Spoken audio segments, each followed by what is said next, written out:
name's Tony Lee. I am the culinary program manager here at Pinterest. I manage our European and Asian offices. Tony, so how is your work a climate solution? Or in other words, how is the work that you're doing helping the world reach drawdown? Being in the culinary field, food is a big provider of resources, and also it does a lot to the environment as well. In terms of feeding our employees, we want to make sure that we are feeding them, the best possible product. During this pandemic, we had a time to reflect on our programming and be a little bit more plant forward. I know it's a little bit controversial in a sense, but we're not making anyone vegetarian or vegans at work, but we are putting that more on the front end rather than the chicken, beef, pork. Those are things that are kind of take the back seat now. I think one thing that's so powerful about that is just this idea of it's a shift, it's a transition, it's not just taking away the meat. And I think that's one thing that's really important about the work that you're doing, supporting plant-rich diets. But I mean, it's World Food Day. This is like basically a holiday for you and the work that you're doing. How did you even get started as a chef? Like, It started really early. So hot pot and Korean barbecue, like that was something that I had growing up as a kid, and I realized like I liked making food, and I wouldn't necessarily be eating it. Usually, when you do that stuff, you cook for yourself, and you eat it, but I just like doing it, and that kind of started with that, and then tinkering with like ramen noodles at home, and then eventually rolled into like out of high school. I kind of wanted to cook, and I felt like that was where my creativity could be best used.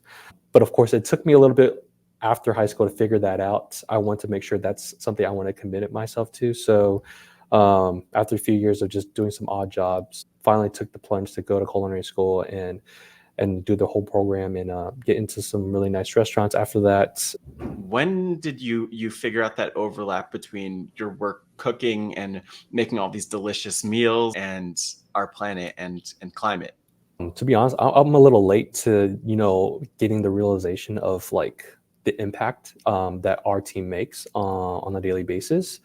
And I think during this pandemic and even a little bit prior to that, we were kind of moving towards like, can we do better? If we're going to feed this many people in our office, provide all these different, beverages and snacks, like could we be a little bit more socially responsible and make sure that we are limiting our waste and trying to you know give people the fuel that they need to do their job. How did you get started integrating climate into your work in the kitchen? It was waste was a big Mm. issue in our office. We weren't properly putting things into their proper bins like compostable, recyclables, and landfills. So it started off with that and trying to make sure that we're educating our employees and, of course, the folks that are in the kitchen to make sure that everything's in its proper place. And we realized that we were throwing away a lot of products. Mm. Things weren't being used as quickly as they should have been. So we started partnering up with different companies like Copia, and Copia is a donations program that we can basically give them our food that is still good to be used, and they can distribute out to the local communities. During the pandemic, we started tracking our waste. So we have something called green waste and red waste. Green waste is Mm. basically tracking down, vegetable trimmings and fruit trimmings, and red waste would be something like, oh, I totally burned the cookie today and the broccoli is completely mushy. So we can have two different buckets of tracking what is in what. The chefs can now have the power to feel like, all right, we're making too many mistakes here. Let's fix this. So there's solution to the problems that we have. Was climate the only motivation for those shifts, or were there other things that you all want to accomplish by starting to track some of that stuff? No, but inadvertently, yes. Mm. It's more of a social responsibility. As chefs, we're kind of stewards of these farmers that are producing all the food for us. So it's in our best interest to make sure that we're not wasteful with it. If we're gonna buy large quantities of X, Y, and Z, we should probably use most of it. Or if we don't use it, let's donate it and do some other things with this product. Building on that, could you just tell me more about like some of the different ways that you're doing the work? The Copia one was a really big one for us, because they provide us a dashboard with, metrics of like how much water we're saving, CO2 emissions, and things like that. It's been a pretty significant savings, and it's nice to see that captured within their dashboard. Um, the waste program, we just started implementing that once we kind of got our office reopened. It was something that was discussed prior to the pandemic, but it's a slow roll at the moment. Since we are providing like a very limited meal service, it's getting our employees to be trained to like, this is how to like be mindful of like the waste we're producing in that kitchen.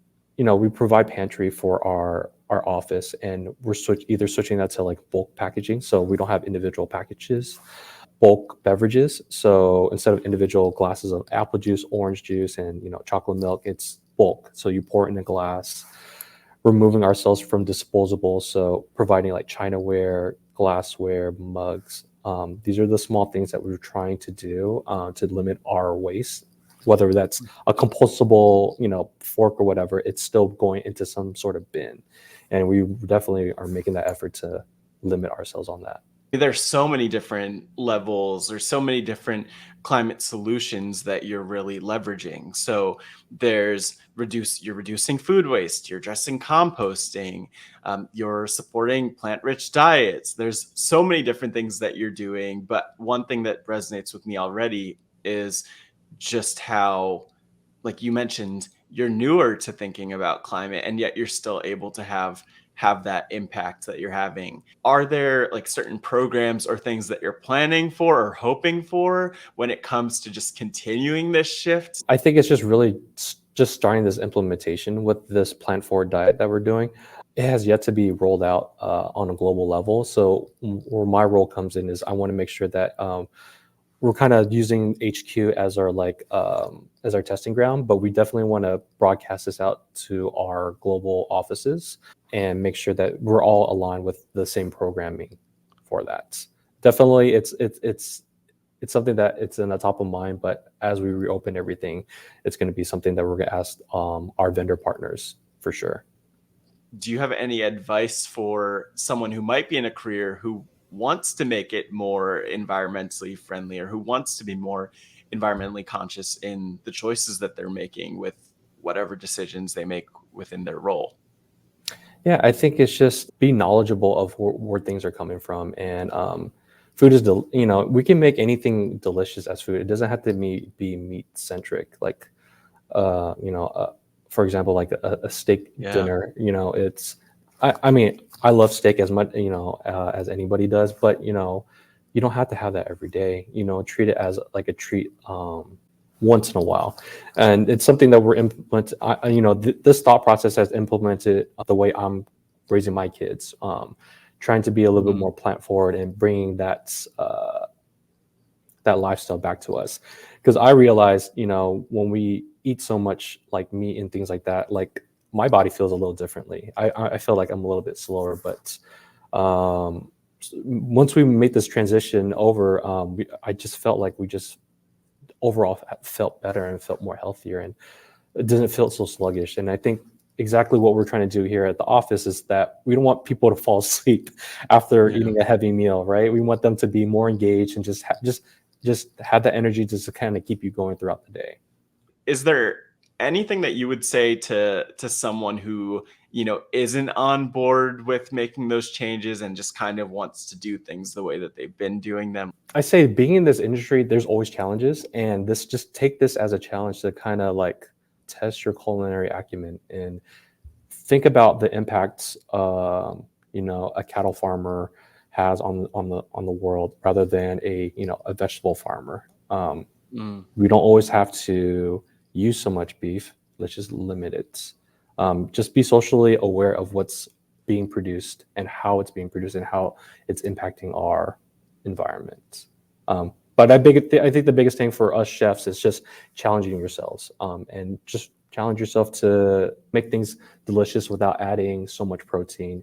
And there's so many different products, and there's so many different methods of adding really delicious things to kind of mimic that taste bud.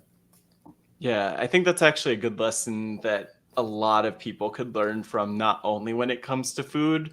Like, there are other ways to approach the world, whether it's like the cars that we drive or the ways that we power buildings or whatever it might be, that are definitely different, but also potentially better. And also not only like better for our bodies or our health, but also for like cost savings down the line.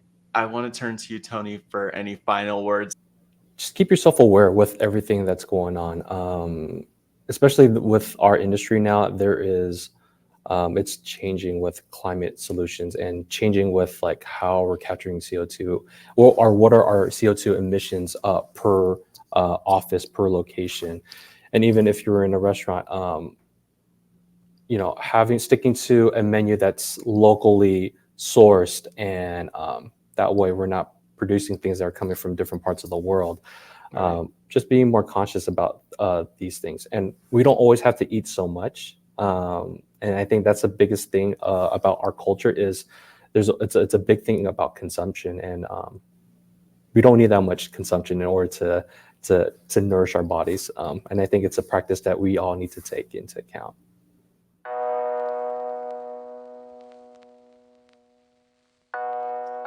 Thank you so much, Tony, for that conversation and for being part of this World Food Day dialogue. Learning is an important part of climate solutions because so many of the ways that we do things or used to do things, we now know are not the best way to approach our world, approach food, and some of the other things that we interact with. And Tony's a great example of someone who has learned along the way and realized that not only can he be part of climate solutions, but also improve his work, improve the way that his culinary work and the Pin Cuisine team operate.